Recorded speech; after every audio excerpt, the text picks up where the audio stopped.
Hello everyone, today we are discussing about civil procedure code. ये series हम अपने law students के लिए बना रहे हैं जहाँ पर हम आज कवर करेंगे आपकी civil law civil procedure code. Okay, इसके बारे में अब ये वीडियो तो basic knowledge of the civil procedure code के ऊपर बिहाफ है, बट हम चैप्टर वाइज इसको कवर करेंगे। इसके अंदर एवरीथिंग इंक्लूड है, ठीक है, everything about basics of civil procedures, ठीक है। एंड आफ्टर दिस वीडियो हम दोबारा से एक वीडियो लाएंगे, देन चैप्टर वाइज हम सिविल प्रोसीजर कोड को अच्छे से डिफाइन करेंगे with bare act. Okay, start करते हैं फिर। Whenever we talk about civil procedure code, so first of all किसी भी लॉ को जानने से पहले हमें ये जानना बहुत ज़रूरी होता है कि आखिर वो लॉ इनैक्ट कब हुई, इन्फोर्स कब हुई। ओके, इनैक्ट कब हुई और इन्फोर्स कब हुई। अब आपके भी दिमाग में एक क्वेश्चन होगा, है ना, कि what is enactment and what is enforcement. क्या होता है इनैक्टमेंट और इन्फोर्समेंट किसे कहते हैं? Do you know about it? Between enactment जब बना था और जब इन्फोर्समेंट जब लागू किया गया। Very good. इनैक्ट मतलब क्या होता है? इनैक्टेड एंड एनफोर्स में क्या अंतर है?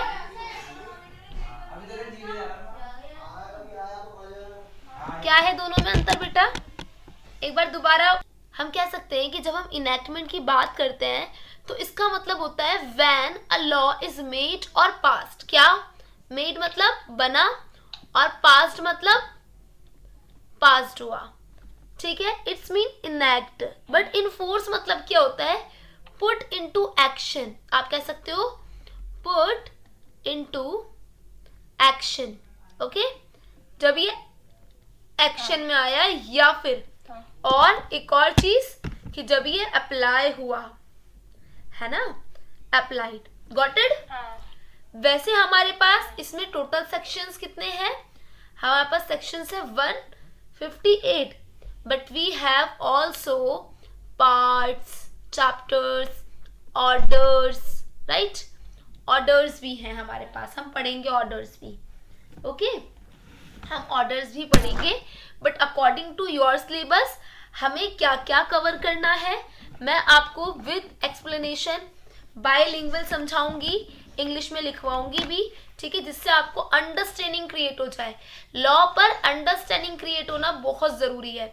सो आते हैं अपने फर्स्ट कंसेप्ट पर। क्या है कंसेप्ट? कंसेप्ट है introduction of CPC.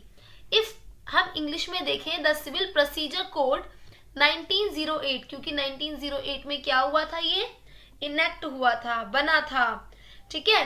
Procedural law है। प्रोसीजरल लॉ क्या होता है? That provides machinery to enforce civil right. हमारे सिविल राइट को इन्फोर्स करने की एक मशीनरी है। इट टेल, क्या ये हमें बताता है how civil cases are to be filed and heard and decided, यानी कि कैसे फाइल किए जाए सिविल केसेस को, कैसे हियर्ड हो, कैसे डिसाइड किया जाए इनको, ठीक, ये चीजें ये बताता है। Got it? And decided in civil courts in India. जैसे नागरिक प्रक्रिया संहिता जो है एक ऐसी है जहां पर कानूनी संबंधी चीजें हैं, दीवानी अधिकारों। ये मैंने इसलिए लिख दिया ताकि अगर किसी कोई भी हिंदी मीडियम वगैरह होता है ना उसके करके कि उसे भी समझ में आ जाए। तो दीवानी अधिकारों को लागू करने की प्रक्रिया क्या होगी ये बताएगा कि भाई सिविल केसेस को कैसे हम लागू कर सकते हैं या कैसे फाइल कर सकते हैं, दाखिल कैसे हियरिंग हो सकती है उसकी, कैसे निपटाया जा सकता है ना। तो ऑब्जेक्ट क्या है हमारा? ऑब्जेक्ट बहुत सिंपल सा है हमारा। इस लॉ को बनाने का ऑब्जेक्ट है, सिंपल सा ऑब्जेक्ट है, to ensure fair, speedy and proper justice in civil matter. ये टोटली बनाई गई है लॉ किसके लिए? सिविल मैटर्स के लिए। Got it? What I am talking about this civil procedural cases and other laws. So ensure fair, speedy and proper justice. यार हमें सिविल मैटर्स में प्रॉपर जस्टिस मिल जाए, है ना। तो सिविल मैटर में प्रॉपर जस्टिस के लिए, वेट जस्ट अ मिनट। तो बेसिकली हमने अभी क्या पढ़ा? हमने पढ़ा इसके अंदर कि सिविल प्रोसीजर कोड जो है, यानी कि सीपीसी जो है वो आखिर किस लिए यूज होती है? आखिर इनेक्ट कब की गई? इनेक्ट की गई 21 मार्च 1908 में, मतलब बनाई गई या पास्ट की गई। एनफोर्स की गई कब? पुट, एनफोर्स मतलब क्या होता है? पुट इनटू एक्शन, एक्शन में कब लाई गई या अप्लाई कब की गई? 1 जनवरी 1909 से। सेक्शंस कितने हैं भाई? इसमें 158 सेक्शन है। अच्छा, एक और चीज, अगर गवर्नमेंट ने बनाई है तो ये कौन सी लिस्ट में आती है? हाँ, मैंने आपको ये नहीं बताया। देखो, अगर गवर्नमेंट ने बनाई है तो ये लिस्ट में आती है कॉन्करेंट लिस्ट। आपको याद होगा, अगर आपने 11th-12th में पढ़ा हो, तो हमारे पास 3 लिस्ट होती हैं, स्टेट लिस्ट, सेंट्रल लिस्ट, है ना, जो सेंट्रल गवर्नमेंट इसमें से कानून बनाएगी या फिर जो भी काम करेगी वो सेंट्रल गवर्नमेंट करेगी, ठीक है। और एक होती है आपकी स्टेट लिस्ट और एक होती है लास्ट आपकी कॉन्करेंट लिस्ट। कॉन्करेंट लिस्ट कौन सी होती है? जो स्टेट भी यूज कर सकती है और सेंट्रल भी यूज कर सकती है गवर्नमेंट। अच्छा, अब इसमें ऐसा क्यों डाला? अच्छा, आपको एक और चीज बता दूं, आप लिख लेना ये चीज, सेक्शन 12 नहीं 122, सेक्शन 122 कहता है सीपीसी का कि जो हाई कोर्ट है, हाई कोर्ट मेक, लिख ले इसे भी, high court make their on rules, okay, high court make their on rules. अगर चाहे तो हाई कोर्ट भाई किसका होता है? हर स्टेट के पास हाई कोर्ट है ना। एंड प्रोसीजर ऑन रूल्स, और प्रोसीजर, अपने प्रोसीजर का अलग तरीका भी हाई कोर्ट बता सकता है, जैसे Delhi high court, Rajasthan high court, है ना। एंड दैट कैन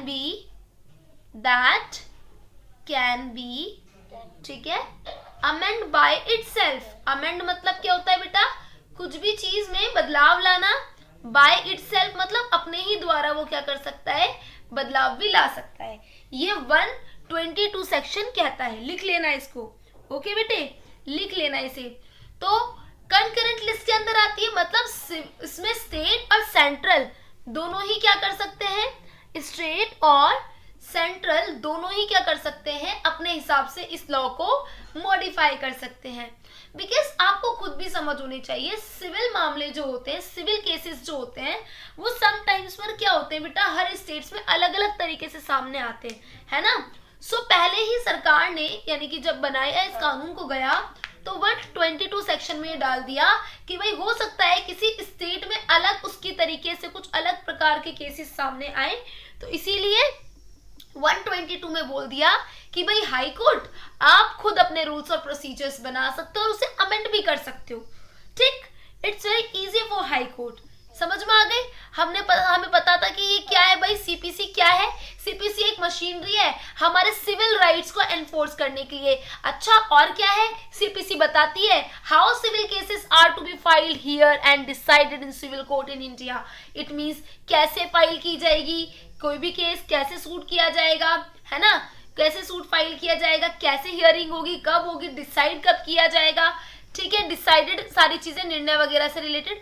इसका ऑब्जेक्ट था, बनाने का ऑब्जेक्टिव ही यही था हमारा कि फेयर, स्पष्ट, है ना, और स्पीडी, तेजी से प्रॉपर जस्टिस मिले, पारस्परिक न्याय मिले। कहाँ? सिविल मैटर्स के अंदर, ठीक है। सिविल मैटर्स को कोई भी ढीला ना छोड़े, इसलिए हमने सिविल प्रोसीजर कोड बनाया।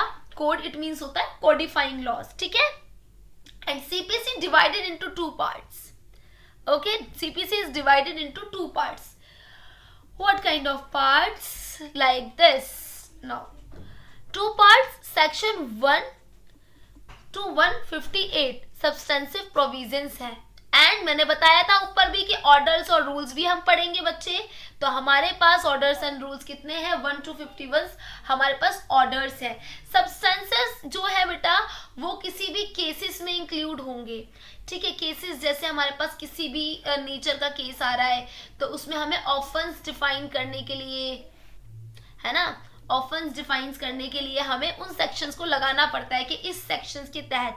But what is procedural details जो ऑर्डर्स में दे रखी हैं कि कोर्ट में किस तरीके से हियरिंग है, ठीक है, कैसे हियरिंग होनी है, ठीक है, कैसे फाइलिंग होनी है, ठीक है, और फाइलिंग के बाद जजमेंट, डिक्री, ठीक है, जजमेंट एंड ऑर्डर, ठीक है, जज जो ऑर्डर दे रहा है वो, या डिक्री, एवरीथिंग क्या बता रखा है बेटा? इनके अंदर बता रखा है। किसके अंदर बच्चे? रूल्स के अंदर और ऑर्डर्स के अंदर। समझ में आ रही है? ऑर्डर्स समझ में आ रही है? सब्सटेंटिव प्रोविजन क्या बेटे? हाँ आवाज आपकी थोड़ी सी ना कट कट के आ रही है। तो आ गई।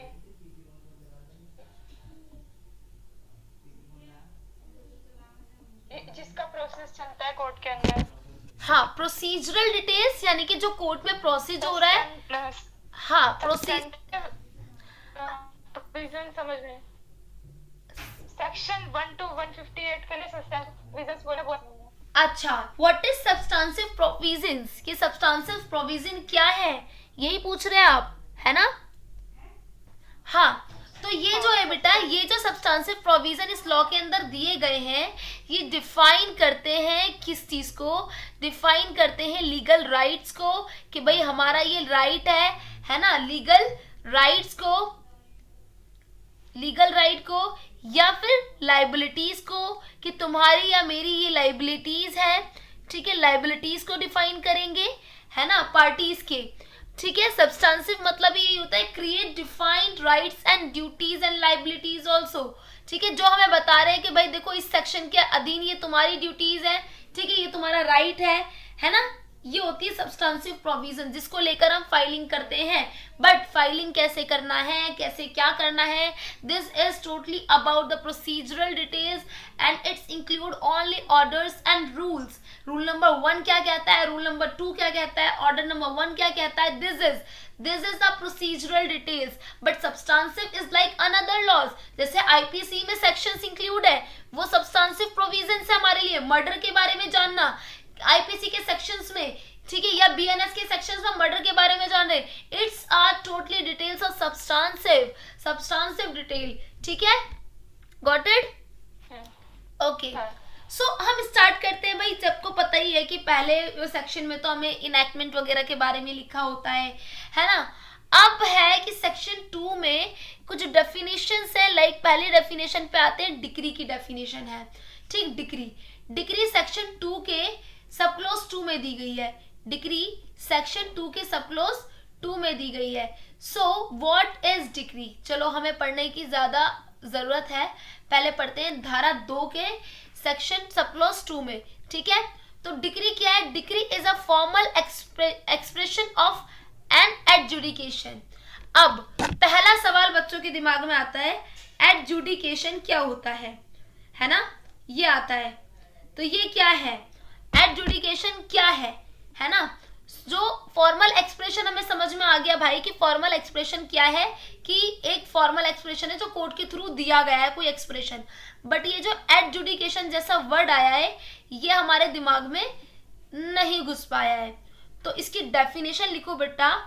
एडजुडिकेशन होता है एक तरीके से लीगल प्रोसेस या रिजॉल्विंग डिस्प्यूट करने का तरीका, या मैं अपनी लैंग्वेज में बोलूं तो जुडिशियल, लिख लो, जुडिशियल डिसीजन, ठीक है, जुडिशियल डिसीजन जो क्या करता है बेटा, मेकिंग प्रोसेस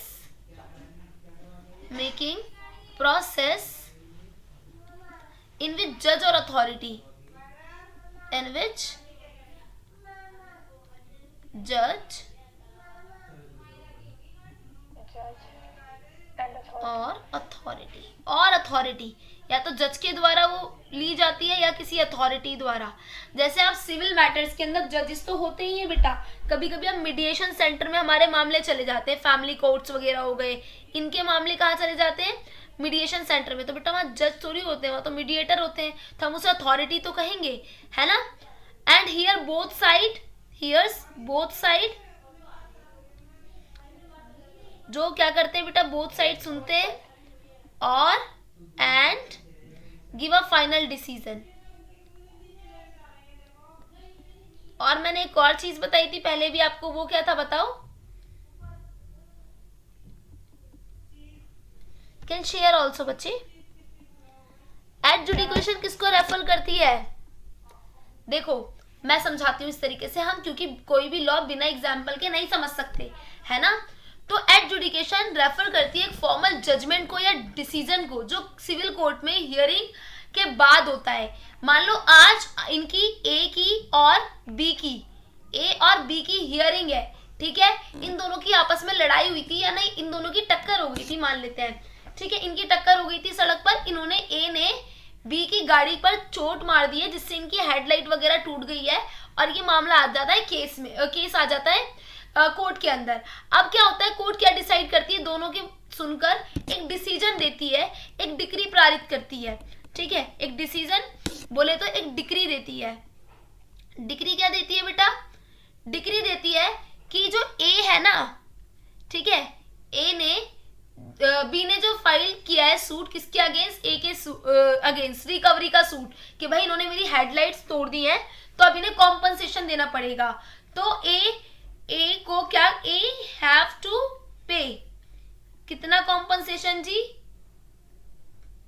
कॉम्पनसेशन जो भी जज वगैरह तय करेंगे वो कितना, चलो इन्होंने मान लेते हैं 10,000 रुपए दिए, तो ये डिक्री में लिख कर देंगे। तो द कोर्ट है, आप लिख सकते हो, the court hears both side and pass a decree in a favour of, जो भी उसको मतलब जो फेवर में होगा भाई, जिसकी भी फेवर में होगी, ए के में भी हो सकती है, बी के में भी हो सकता है ए ने फोड़ी ना उसकी लाइट, ठीक है, किसी के फेवर में जो डिसीजन देती है कोर्ट उसको क्या बोलते हैं हम, this decision court by adjudication. Decree दी, एक डिसीजन दिया, अब देख लो, अब मानते हैं हम लोग, ऐसा मान लेते हैं कि हमें ना फेवर ऑफ बी मिला है, क्योंकि भाई बी की हेडलाइट भी तो टूटी है ना, जो डिक्री है हमें फेवर ऑफ बी मिली है, ठीक है, ये कोर्ट की तरफ से डिक्री हमें फेवर ऑफ बी मिली है।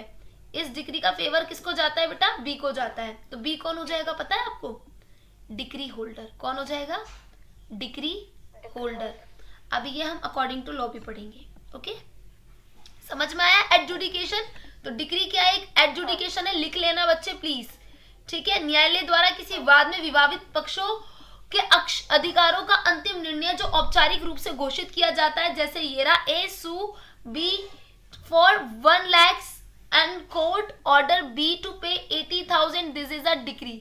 इसने ए ने सूट फाइल किया बी को कि 1 लाख रुपए ने देने पड़ेंगे, ऑर्डर कोर्ट ने ऑर्डर किया है क्या कि बेटा 80,000 तो कम से कम पे करो, तो इट्स कॉल्ड डिक्री, ठीक है। टाइप ऑफ डिक्री कितनी होती है ना, टाइप ऑफ डिक्री भी हम थोड़ा सा समझ लेते हैं। प्रिलिमिनरी डिक्री जो होती है यानी कि प्रारंभिक, right determine but further proceeding required like partitions of the suit को हम क्या बोलते हैं, जहां पर भाई जो पार्टीशंस है, जो पार्टीज हैं उनके लिए सूट पारित होता है, उसमें प्राइमरी राइट्स की डिटरमाइन करने के लिए कि भाई तुम्हारा ये राइट है, तुम्हारा वो राइट है, लाइक दिस, इसको प्रोसीडिंग करने के लिए क्या होती है, पहली डिक्री आती है प्रारंभिक, जिसको बोलते हैं। Final decree is completely dispose of the suit, जब सूट तैयार, मतलब सूट वो वाला सूट नहीं है, सूट मतलब है कोई भी मामला दर्ज होता है, ठीक है, उसकी शुरुआत में क्या होता है, पार्टीशन हो जाता है कि भाई तुम तो ये तो एक्यूज्ड है और ये तो विक्टिम है, ये इस तरीके से अगर आ जाता है, ठीक है, या प्लेंटिफ, हम इसमें सिविल में होता है प्लेंटिफ और डिफेंडेंट, ठीक है। तो जो प्लेंटिफ है, जिन्होंने प्लेंट फाइल की है, जिन्होंने सूट फाइल किया है, उनका एकदम पहली डिक्री में पार्टीशन होता है कि भाई इसको पे करना है और इसको इतने पे करना है और इस वाले बंदे को पे करना है, जैसे ए जो है और बी जो है, ठीक है। अभी इनकी फाइनल डिक्री जब आएगी, जब ये केस डिस्पोज हो जाएगा, डिस्पोज मतलब खत्म हो जाएगा, and partially primary and partially final भी होती है डिक्रीज, ठीक है, कि एक ही पार्शियलिटी के साथ में दी जाती है भाई, ठीक है, वो डिक्री फाइनल, या फिर हम तो 2 ही डिग्री पढ़ते हैं, एक तो प्रिलिमिनरी और एक फाइनल डिग्री, जहां पर केस डिस्पोज हो जाता है। सेक्शन 3 आते हैं, सेक्शन 3 पर, एंड सेक्शन 3 इज नहीं, सेक्शन 3 नहीं, थर्ड पार्ट, सेक्शन 2 का 14 डेफिनेशन देता है ऑर्डर की, क्योंकि फर्स्ट इंपॉर्टेंट टर्म इज क्या, डिक्री, जो हमारे लिए जाननी जरूरी थी, एडजुडिकेशन भाई जज का फैसला। दूसरी आती है हमारे पास ऑर्डर, जो जानना हमारे लिए जरूरी है। कहां पर है भाई ये ऑर्डर, हाँ कहां पर है ये ऑर्डर, ऑर्डर सेक्शन 2 के 14 सब क्लोज में है, ठीक है, सेक्शन 2 के 14 सब क्लोजेस में है। So an order is a formal expression, वही वाली बात आ गई फिर दोबारा से, any decision of civil court which is not a decree, but वो डिक्री नहीं है, वह औपचारिक निर्णय है जो न्यायालय देता है पर डिक्री नहीं है। So, if a court rejects an application of adjournment, it's an order, not a decree. What is adjournment? पहले ये बताओ. Do you know about it? Adjournment. What is adjournment? क्या होता है adjournment? Anyone know about it? हाँ, जो क्या हम्म, adjournment date, देखो वो एड कोई बात नहीं, मैं बता देती हूँ, कोई इशू नहीं है।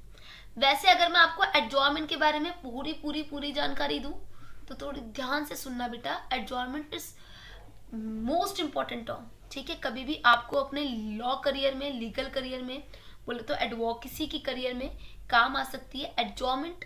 ऑर्डर नंबर कहाँ लिखा हुआ है एडजॉर्नमेंट के बारे में? ऑर्डर नंबर 17 में। कहाँ लिखा हुआ है? ऑर्डर नंबर 17 में, सीपीसी के। What is adjournment? ये क्या होता है भाई एडजॉर्नमेंट? तो एडजॉर्नमेंट क्या होता है मैं बता देती हूँ आपको। द एक्ट, जो आपको लिखना भी जरूरी है, लिख लेना, of stopping, the act of stopping और पोस्टपोनिंग, ठीक है? क्या? The hearing.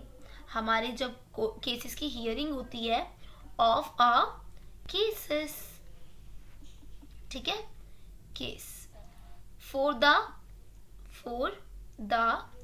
टाइम बीइंग, ठीक? Being with an intention to resume it later, with, ध्यान से समझो,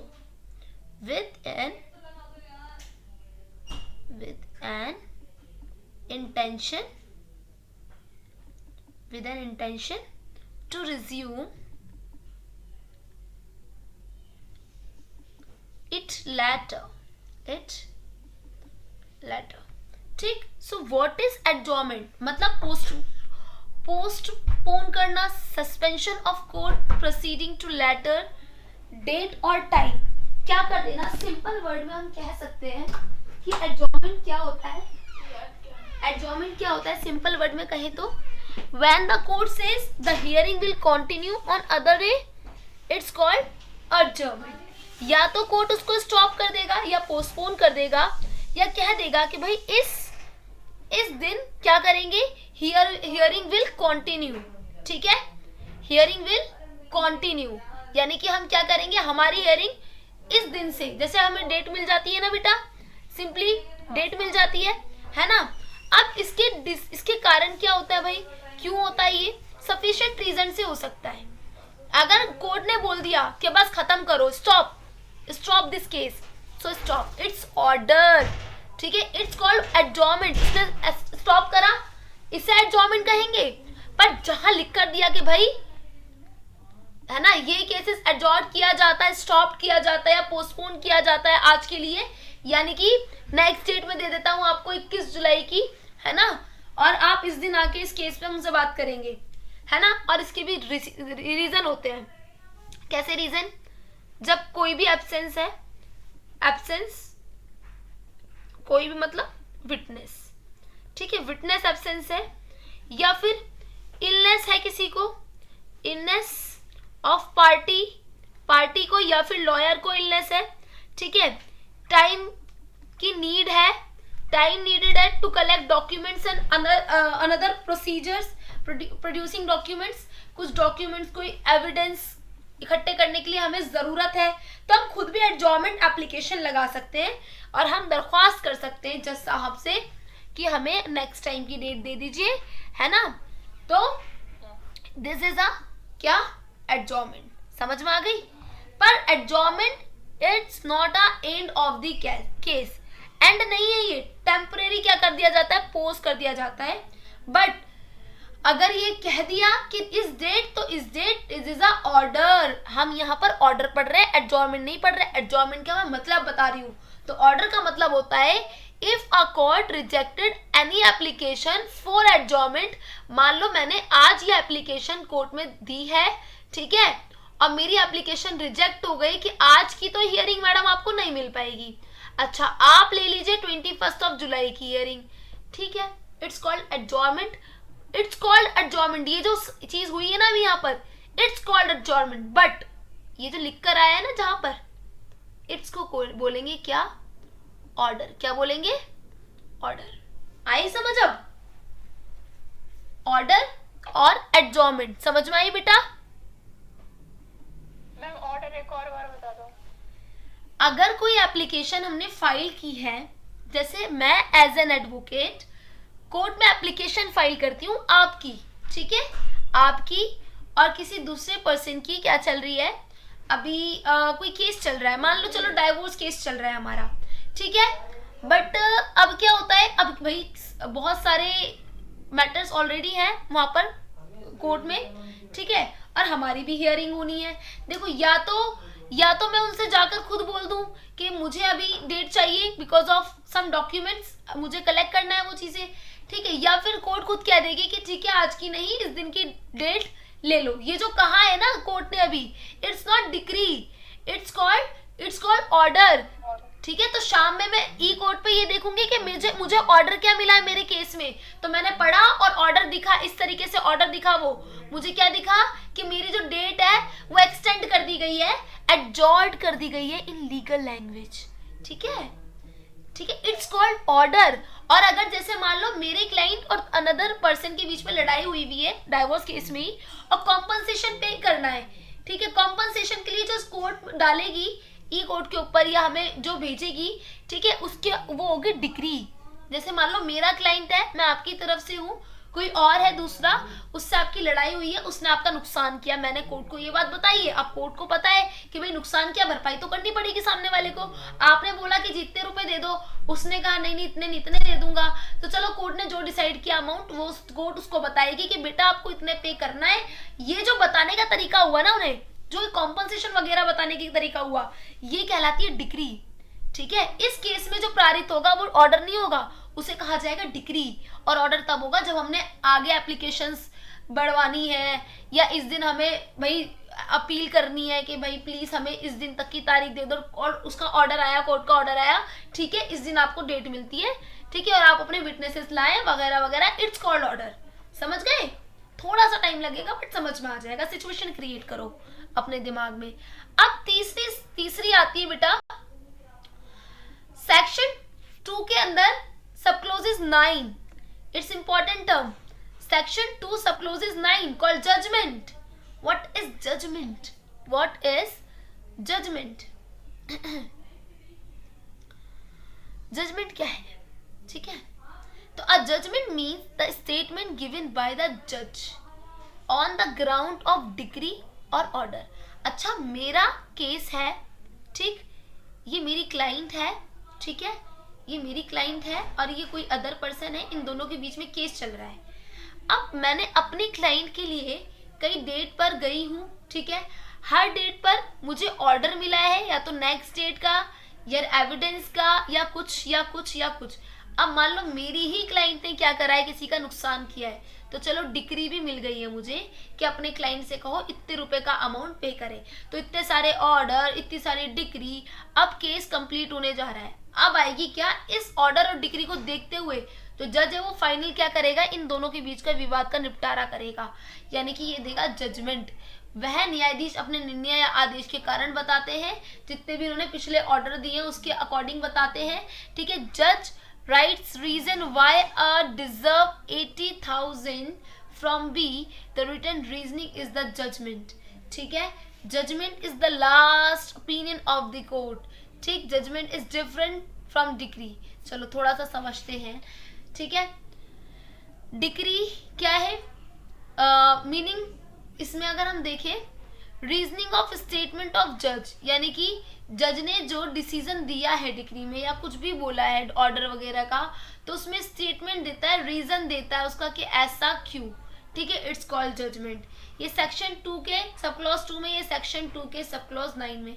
और operative part of the judgment, ठीक है, इट कंटेन्स रीजन और फैक्ट। ये क्या होता है, ऑपरेटिव पार्ट होता है जजमेंट का, और ये क्या होता है, रीजन और फैक्ट होते हैं कि भाई देखो ये फैक्ट है, इसलिए मैंने इस इंसान को इतने रुपए का चालान काटने के लिए बोला या इतने साल की सजा सुनाई, ये बता रहे हैं जजमेंट के अंदर, ठीक है। अगर बात करते हैं राम मंदिर की, ठीक है, बेसिक बहुत बहुत इंपॉर्टेंट केस है ये, ठीक है। तो अगर उसकी जजमेंट आई है तो वो फैक्ट बताएंगे, वाई हमने ये जजमेंट दी है, ये डिक्री पारित की है कि वहां पर जाओ मंदिर बनाओ, ठीक है। वाई, जजमेंट में एवरी वाई लिखा हुआ होगा इनका, समझ में आ गए, फैक्ट लिखा हुआ होगा, रीजन लिखा हुआ होगा उनकी सारी बातें बोलने का। और एग्जाम्पल सूट डिक्री फॉर 80,000 अब बिकॉज प्रूव्ड कॉन्ट्रैक्ट, यानी कि उसने जो 80,000 रुपीज का सूट डाला था क्योंकि उसने कॉन्ट्रैक्ट को प्रोवोक कर दिया था। ठीक है, समझ में आई? इट्स इंपॉर्टेंट नोट्स, आपको ये लिखने हैं बेटा, क्वेश्चन आ सकता है। ऑर्डर डिक्री, डिक्री जजमेंट, इनमें आ सकता है डिफरेंस। ठीक है, it is your first unit called also first chapter also. ठीक है, आपके सिलेबस का फर्स्ट यूनिट है ये। ठीक है, डेफिनेशन अगर देखें डिक्री की तो हमने पढ़ ली सेक्शन 2 के सब क्लोज 2 में, और ऑर्डर की सेक्शन 2 के 14 में। ठीक है, अब ये क्या करता है भाई, कंक्लूसिव डिटर्मिनेशन देता है राइट्स की, and order a formal decision which is not a decree, order is not a decree. समझ में आई? And lies under section 96 appeal from decree, and ये under section 106 appeal from order. हम इसके through क्या कर सकते हैं, अपील कर सकते हैं। अपील होती है सच्ची प्रार्थना करना कोर्ट से। ठीक है, इसमें डिक्री की अपील एंड इसमें ऑर्डर की अपील कर सकते हैं। And court order payment like this, उसने क्या करा, कोर्ट ने ऑर्डर की ये वाली पेमेंट देने के लिए, तो ये क्या कहलाई, डिक्री कहलाई। बट कोर्ट रिफ्यूज एडजॉर्नमेंट, यानी कि मैंने एप्लीकेशन दी थी कि सर मुझे नेक्स्ट डेट दी जाए। ठीक है, नेक्स्ट को उन्होंने कह दिया जी नहीं, जो होगा आज होगा, अभी करो, अभी लेकर आओ अपने एविडेंसेस और सब कुछ। ठीक है, इट्स कॉल्ड ऑर्डर। ठीक है, वो रिफ्यूज भी कर सकता है, वो एक्सेप्ट भी कर सकता है कोर्ट, है ना? समझ में आ गई? तो वो हो गया order. Got it? Now next one is that plaint. What is plaint? Plaint क्या होता है, कह सकते हैं a plaint is the written statement by the plaintiff. हम प्लेंटिफ कब बनेंगे? जैसे मैं एक ऑफिस में काम करती हूँ, मुझे उस ऑफिस से इसलिए निकाला गया बिकॉज मेरी कास्ट जो है ना वो छोटी है। मैं क्या कर सकती हूँ, एक प्लेंट फाइल करूंगी उनके खिलाफ, है ना, कि ये क्या मेरे साथ भेदभाव किया, मेरे आपने मौलिक अधिकार का हनन किया, इट मीन्स मेरे आपने जो फंडामेंटल राइट्स हैं वो तोड़े। इसके थ्रू तो मैं खैर 32 के थ्रू भी जा सकती हूँ कोर्ट। ठीक है, अपने लीगल कॉन्स्टिट्यूशनल रेमेडीज के थ्रू। बट मैंने प्लेंट फाइल की which he state his course of action and relief sought. जैसे एक और हम केस ले सकते हैं, शाहबानो केस। उसके पति ने उसे 3 तलाक देकर उसको अकेला छोड़ दिया, और वो ना तो कमाने लायक थी, उसने गुजारा भत्ता मांगा तो वो भी देने से इनकार कर दिया, तो उसने अपने पति के खिलाफ प्लेंट फाइल की, तो वो क्या कहलाई, प्लेंटिफ कहलाई। समझ में आ गई? which he state his cause of action and relief suit, release के लिए वह लिखित जो वादी न्यायालय में देता है, जिसमें वह अपने अधिकारों और मांगे राहत का वर्णन करता है कि मेरी मांग ये है। जैसे कि A files a plaint saying B has not paid 1 lakh for goods supply, I want court order to payment। यानी कि A फाइल करता है प्लेन B के खिलाफ जिसने 1 लाख रुपए गुड की सप्लाई नहीं की है। ठीक है, और वो चाहता है कि कोर्ट ऑर्डर दे, कोर्ट ऑर्डर दे जिससे क्या हो बेटा, वो बी जो है ना पे कर दे मेरे पैसे। समझ में आ गई? प्लेंट ही होती है। क्या ये समझ में आई आपको? अब ये रिटर्न स्टेटमेंट जो वर्ड आया है ये ऑर्डर 8 में दिया हुआ है। रिटर्न स्टेटमेंट क्या होता है, जो ऑर्डर 8 में दिया हुआ है, ये ऑर्डर वगैरह हम अलग से पढ़ेंगे पर बीच बीच में मैं ला रही हूँ, बट आप प्लीज इसे याद रखना। ठीक है, तो द रिटर्न रिप्लाई, ये रिटर्न क्या है, the return reply a file by the defendant. देखो बेटा, जैसे अभी ए ने फाइल की थी बी के खिलाफ एक प्लेंट। ठीक है, ये ए है, ये बी है। ए ने प्लेंट फाइल की, कहा भाई मैंने इसे गुड्स दिए थे 1 लाख रुपए के, ठीक, और इसने मुझे नहीं दिए, मतलब पैसे नहीं दिए, 1 लाख के गुड्स तो ले लिए इनने मेरे से, पर पूरी पेमेंट नहीं करी, इसके खिलाफ दी। अब ये कोर्ट में आएगा, इसके सामने खड़ा होगा, इसको कहा जाएगा डिफेंडेंट। क्या कहा जाएगा सिविल केस में, क्या कहा जाता है, डिफेंडेंट। अब ये जो इसने तो प्लेंट फाइल करी है, ये तो इसका नाम हो जाएगा प्लेंटिफ। क्या हो जाएगा इसका नाम, प्लेंटिफ। ठीक है, कोर्ट इसको मान लो इसका नाम अनुज है, अनुज है, इसका नाम है भानु। ठीक है, इसका नाम है भानु और इसका नाम है अनुज। तो कोर्ट इसे अनुज और भानु के नाम से नहीं जानती, कोर्ट जानती है प्लेंटिफ डिफेंडेंट के नाम से। ठीक है, तो कोर्ट कहेगी प्लेंटिफ ने भाई आपको गुड्स दिए थे 1 लाख रुपए के, आपने पेमेंट वापस क्यों नहीं दी, उसकी इतनी पूरी पेमेंट क्यों नहीं की। डिफेंडेंट क्या करेगा, प्लेंट जो इसने लिखी है और कोर्ट में दी है, डिफेंडेंट भी कुछ तो लिख कर देगा भाई, है ना। तो वो क्या देगा, रिटर्न रिप्लाई देगा। क्या करेगा, रिटर्न रिप्लाई फाइल करेगा, फील करेगा, ठीक है, ठीक है, रिस्पॉन्स करेगा प्लांट का। जो रिस्पॉन्स करता है प्लांट का उसको कहा जाता है रिटर्न स्टेटमेंट को, लिखित उत्तर जो प्रतिवादी द्वारा प्लांट के उत्तर में दिया जाता है। रिटर्न स्टेटमेंट लिख कर देगा कि भाई मैं पैसे तो दे रहा था पर ऐसे ऐसे करके मेरे साथ तो फ्रॉड हो गया, इन्होंने तो बूट्स खराब दिए वगैरह वगैरह, जो भी वो अपने जवाब में देगा। बी जैसे इनने दिया यहाँ पर, बी ने कहा कि I already paid 1 lakh to A, इसने रिटर्न स्टेटमेंट में दिया कि मैंने तो भाई पे कर रखा है, किसको, ए को 1 लाख रुपीस, ठीक है। तो this is a defendant reply, समझ में आ गई अब बेटा। ऑर्डर 8 में दे रखा है। अब प्लांट किस में दे रखी है बच्चे, प्लांट दे रखी है सेक्शन 26 में, बट ऑर्डर कहाँ, ऑर्डर 7 में, ऑर्डर 7 में प्लांट, ऑर्डर 8 में रिटर्न स्टेटमेंट, ठीक है। And the 8th one is restitution. This is last topic for our classes because it will be too much. बहुत ज़्यादा हो जाएगी, इससे बाद फिर समझ नहीं आएगी। एक बार हम रिवीजन कर लेंगे देन, ताकि हमें दोबारा से समझ में आ जाए, ठीक है। एंड रेस्टिट्यूशन, रेस्टिट्यूशन दे रखा है धारा यानी कि सेक्शन 144 सीपीसी में। डेफिनेशन क्या है, व्हेन अ डिक्री और ऑर्डर, समझ में आ रहे होंगे अब धीरे धीरे सारे वर्ड्स।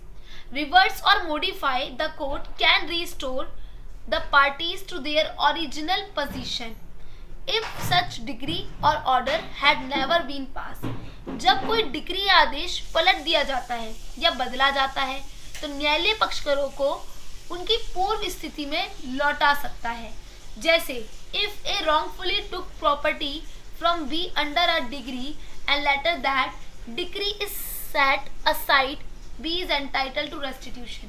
मतलब ये restitution होता है बेटा कि जब कभी भी क्या किया जाए, किसी भी चीज को, कोई भी डिक्री या ऑर्डर को रिवर्स मोडिफाई कर दिया जाए और कोर्ट क्या कर सकता है, फिर पार्टी को दोबारा से उसकी ओरिजिनल पोजीशन में पलट सकता है।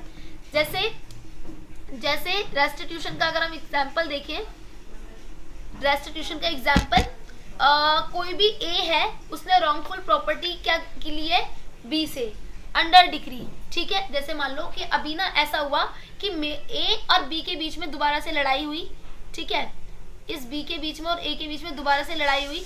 ए ने क्लेम कर दिया भाई मेरी प्रॉपर्टी पर रह रहा है, ये कुछ भी करके इन्होंने गलत डिफाइन कर दिया, ठीक है, और इसने क्या केस जीत गया। पर बी ने अगर केस जीतने के बाद भी बी ने ये साबित कर दिया कि ये प्रॉपर्टी इसी की है, तो वो वापस उस प्रॉपर्टी को बी को लौटा दिया जाएगा, समझ गए।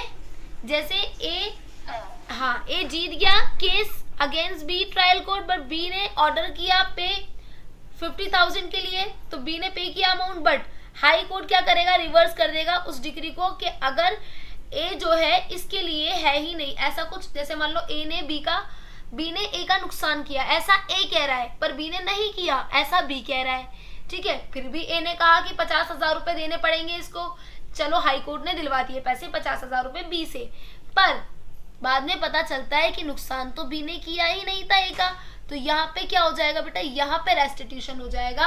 हाई कोर्ट ऑर्डर करेगा या जो भी कोर्ट है, डिस्ट्रिक्ट कोर्ट है, हाई कोर्ट है या सुप्रीम कोर्ट है, वो ऑर्डर करेगा कि भाई रेस्टिट्यूशन होगा। यहाँ पर जो डिक्री मैंने लिखी थी कि आपको 50,000 रुपए देना है बी ए को, तो आप नहीं, इसके लिए आप लेबल नहीं हो, इट्स नॉट योर लाइबिलिटी, तो ए वापस करो इनके 50,000 रुपए जो आपने लिए थे। आगे समझ में, सिंपल फॉर्म में अगर मैं आपको बता दूं बिल्कुल अपने शब्दों में, है ना, तो लिख देना रिटर्न, ठीक। रेस्टिट्यूशन क्या होता है, रिटर्न ऑफ बेनिफिट, समझ में आ गई। रिसीव जो होता है, रिसीव्ड अंडर आ रॉन्ग जजमेंट, क्योंकि ये तो रॉन्ग जजमेंट हो गई ना, क्योंकि उसने तो ऐसा कुछ करा ही नहीं था, है ना, wrong judgment, it's called a restitution. समझ में आ गई, पक्का, कोई कंफ्यूजन यहाँ तक, it's very long, just a minute.